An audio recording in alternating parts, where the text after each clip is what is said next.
BMTC ಬಸ್ಗಳಲ್ಲಿ ಸಾರಿಗೆ ಸಚಿವರು ರಿಯಾಲಿಟಿ ಚೆಕ್ ನಡೆಸಿದ್ದಾರೆ.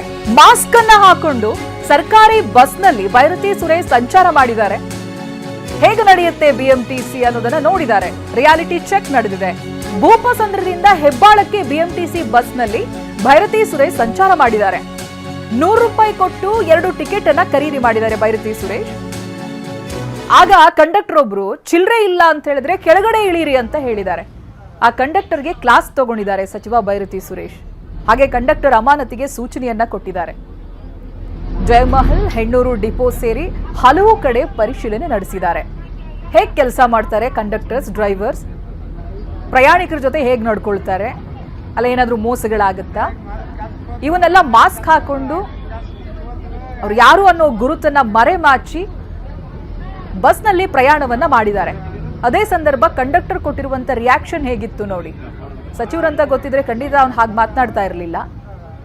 ಮಾಸ್ಕ್ ಹಾಕೊಂಡಿದ್ದಾರೆ, ವ್ಯಕ್ತಿ ಯಾರು ಅಂತ ಗೊತ್ತಿಲ್ಲ, ಚಿಲ್ಲರೆ ಇಲ್ಲ ಅಂದ್ರೆ ಕೆಳಗಡೆ ಇಳೀರಿ ಅಂತ ಹೇಳಿದ್ದಾರೆ.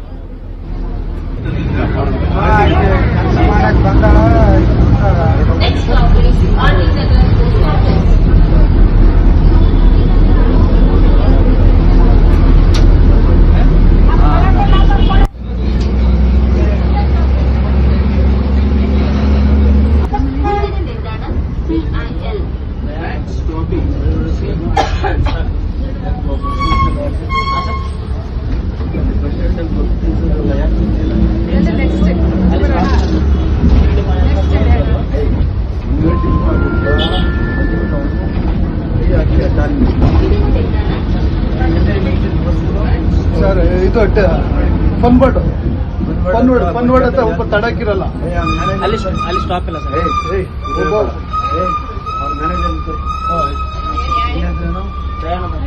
ಇವರಿಬ್ಬರು ಸಪ್ರೇಟ್ ಮಾಡ್ಬೇಕಾರೆ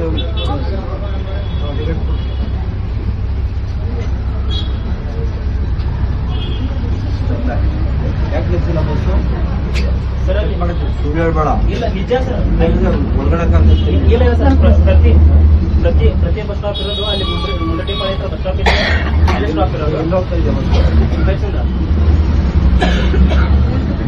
ರೋಡ್ ಅಲ್ಲಿ ಸ್ಟಾಪ್ ಇರೋದು, ಅಲ್ಲಿ ಬಿಟ್ಟರೆ ಇಲ್ಲೇ ಸ್ಟಾಪ್ ಇರೋದು. ಬಸ್ ನಂಬರು 220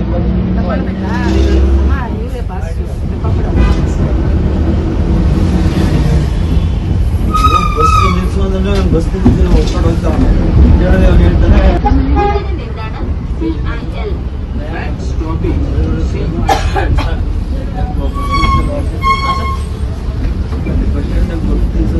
ನೋಡಿ, ಇದು ಬೈರತಿ ಸುರೇಶ್ ಅವರು ಸಾರಿಗೆ ಬಸ್ನಲ್ಲಿ ಪ್ರಯಾಣ ಮಾಡಿದಂತ ಸಂದರ್ಭದ ದೃಶ್ಯ. ಬಟ್ ಅವರು ಗುರುತನ್ನ ಮರೆಮಾಚಿದ್ದಾರೆ. ಬಹುಶಃ ಎಲ್ಲಾ ಇಲಾಖೆಯಲ್ಲಿ ಹೇಗೆ ಕೆಲಸ ನಡೀತಾ ಇದೆ ಅಂತ ಗೊತ್ತಾಗೋದಕ್ಕೆ ಈ ರೀತಿಯಾದಂತ ರಿಯಾಲಿಟಿ ಚೆಕ್ ಅಗತ್ಯ ಅಂತ ಅನ್ಸುತ್ತೆ. ಇದೀಗ ಬಸ್ನಲ್ಲಿ ಸಾರಿಗೆ ಬಸ್ಗಳು ಯಾವ ರೀತಿಯಾಗಿ ಕಾರ್ಯನಿರ್ವಹಿಸುತ್ತೆ ಅನ್ನೋದಾಗಿ ಈ ರೀತಿಯಾಗಿ ರಿಯಾಲಿಟಿ ಚೆಕ್ ಅನ್ನ ಮಾಡೋ ಮೂಲಕವಾಗಿ ನೋಡಿದ್ದಾರೆ. ಅವರ ಇಲಾಖೆ ಹೇಗೆ ಕೆಲಸ ಮಾಡ್ತಾ ಇದೆ ಅನ್ನೋದನ್ನ ನೋಡಿದ್ದಾರೆ. ಭೂಪಸಂದ್ರದಿಂದ ಹೆಬ್ಬಾಳಕ್ಕೆ ಬಿಎಂಟಿಸಿ ಬಸ್ನಲ್ಲೇ ಸಂಚಾರ ಮಾಡಿದ್ದಾರೆ. ಟಿಕೆಟ್ ಅನ್ನ ತಗೊಂಡಿದ್ದಾರೆ. 2 ಟಿಕೆಟ್ ಅನ್ನ ಖರೀದಿ ಮಾಡಿದ್ದಾರೆ ₹100 ಕೊಟ್ಟು. ಅದು ಕಂಪ್ಲೀಟ್ ಫುಟೇಜ್ ರೆಕಾರ್ಡ್ ಆಗಿದೆ, ನೀವು ಗಮನಿಸಬಹುದು.